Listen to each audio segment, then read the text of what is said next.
RMC, il est 7h42. Votre invité Jean-Jacques Bourdin, Roger Kuckerman, président du CRIF, le Conseil représentatif des institutions juives de France. Roger Kuckerman, bonjour. Bonjour. Benjamin Netanyahou, le Premier ministre israélien, était hier devant le Congrès sioniste à Jérusalem. Il a prononcé un discours.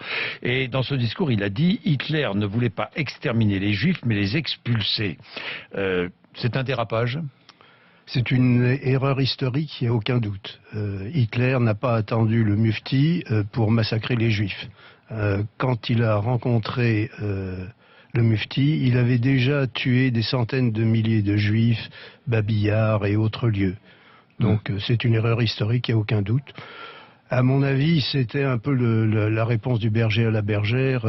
Mahmoud Abbas avait juste avant proposé à l'UNESCO une résolution par laquelle l'esplanade, le mur des lamentations, qui était le haut lieu du judaïsme, passe sous l'autorité de l'esplanade des mosquées, qui elle est gérée par les musulmans.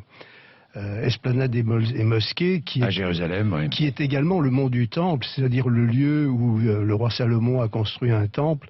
Et je remarque que l'esplanade des mosquées, elle est interdite d'accès aux Juifs.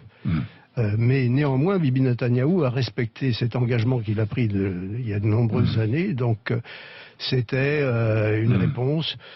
Malheureusement, le problème aujourd'hui n'est pas le problème entre Bibi Netanyahou et Mahmoud Abbas. Alors je vais y revenir, Roger Kuckerman, mais je voudrais quand même que nous rappelions l'histoire, parce que le moufti Haj Amin Al-Husseini, personne... C'était pas un ange, hein, bien sûr, c'est justement, c'était un chef religieux nationaliste en Palestine mandataire, puisqu'à l'époque, la Palestine était sous mandat britannique jusqu'en 1947. Collabo des nazis, exactement. Et d'ailleurs, en 1941, il s'est réfugié en Allemagne. Exactement. En 1941, c'est vrai. Et il avait demandé à Hitler son soutien pour l'indépendance de la Palestine et des pays arabes. Effectivement. Effectivement. Et il voulait empêcher la création d'un foyer juif. Tout à fait. Tout à fait. Ça, c'est l'histoire. Et parallèlement, là où Benjamin Netanyahou se trompe, c'est qu'effectivement, Hitler avait commencé l'extermination des Juifs avant. Bien sûr. Avant la présence du moufti là-bas aux côtés d'Hitler. Oui. Mais aujourd'hui, le problème, c'est qu'on agresse au couteau pour tuer. Il y a encore eu une agression au couteau, là. Oui, en Israël. Et puis ces agressions au couteau, ça me rappelle les couteaux qui sont utilisés pour décapiter des Occidentaux un petit peu partout, et pas seulement des Occidentaux, parce que les musulmans sont les premières victimes de ce qui est en train de se développer dans le monde entier, c'est-à-dire le djihadisme qui veut imposer au reste du monde leur conception de la charia, et les musulmans sont ceux qui souffrent le plus en nombre de ces agressions. Donc moi je crois que le problème c'est cette évolution vers un fanatisme djihadiste qui entraîne des gens comme Mohamed Merah à tuer à bout portant un enfant à la sortie de l'école juive de Toulouse. Oui, mais Roger Kuckerman, est-ce que la politique d'Israël n'encourage pas malheureusement cet extrémisme? Est-ce que et notamment en Palestine. Écoutez, même si on ne va pas comparer la situation en Palestine, qui est une situation à la fois religieuse mais politique aussi. Il y a 200 pays dans le monde. Il y a 150 dictatures, il y a des conflits frontaliers absolument partout, la Chine et le Tibet, la Russie et l'Ukraine, etc. Le seul sujet qui serait la cause de cette évolution, ce serait Israël. Je ne le crois pas. C'est un minuscule pays. On est en train de dériver. Israël est un petit peu comme le juif des nations. Nous, ce que nous ressentons ici, Français juifs, c'est qu'on agresse des enfants juifs dans une école. À bout portant, on tue un enfant de 6 ans, Mohamed Merah. On a vu même lorsque le Kouachi a tiré à bout portant sur un policier qui était au sol, il l'a tué tout en sachant déjà que c'était un musulman. Donc il y a un fanatisme incroyable du djihad qui est en train de se développer partout, et en France également. Et donc c'est à ça qu'il faut faire face. Et le résultat... Ça n'a rien à voir, selon vous, avec la situation qu'il y a au Proche-Orient actuellement. C'est un mauvais prétexte. Les prétextes... Vous savez, je crois vraiment que le problème aujourd'hui n'est pas le conflit israélo-palestinien. C'est le conflit, c'est le problème. Le problème, c'est que quand même, voilà deux peuples qui n'arrivent pas à trouver la paix. Oui, c'est vrai. Roger Kuckerman. Et ça fait des années, avec aujourd'hui quand même une forme de démission internationale.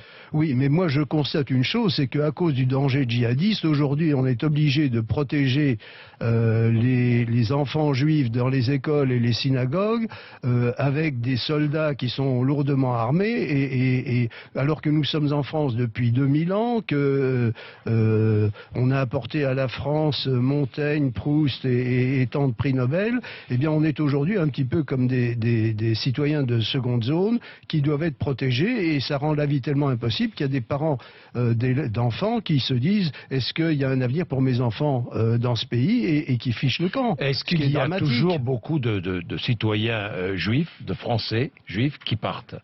Ben, il y en toujours a, autant, plus, moins? Il y en a quelques milliers, on est autour de 7 000 par an. Ça s'est un peu arrêté parce qu'il y avait eu une accélération de départ. On est à 7-8 000 par an aujourd'hui vers Israël, sans compter ceux qui vont vers d'autres destinations. Donc c'est un phénomène inquiétant qui traduit le fait que la dignité des Juifs, qui sont des citoyens de ce pays depuis 1791, est compromise par ce climat d'insécurité grave, puisque là il ne s'agit plus des actes banaux auxquels on est malheureusement habitué contre les Juifs en France.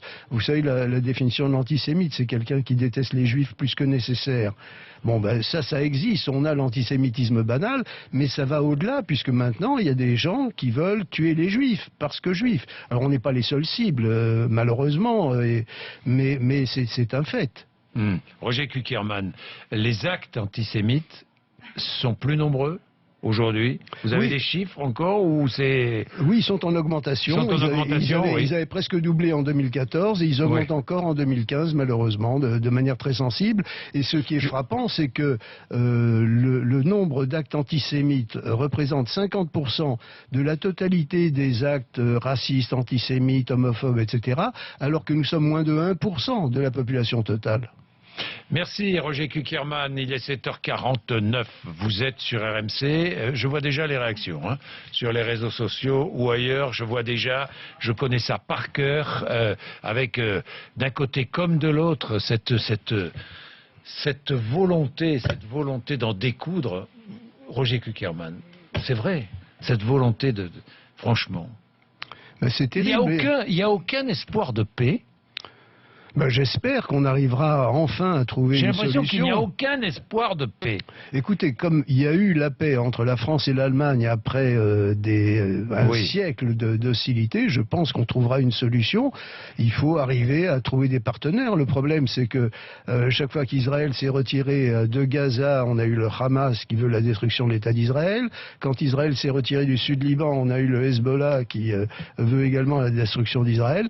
On est face à Israël n'est pas toujours blanc, non, bien sûr. Mais les torts sont nécessairement partagés. Quand on n'arrive pas à se mettre d'accord, il faut espérer qu'un jour, il y aura deux hommes d'État qui se mettront autour d'une table et qui trouveront une solution. Merci Roger Kuckerman. Il est 8h moins 10. Géraldine Demory, où sommes-nous? Je vous emmène à Bergerac.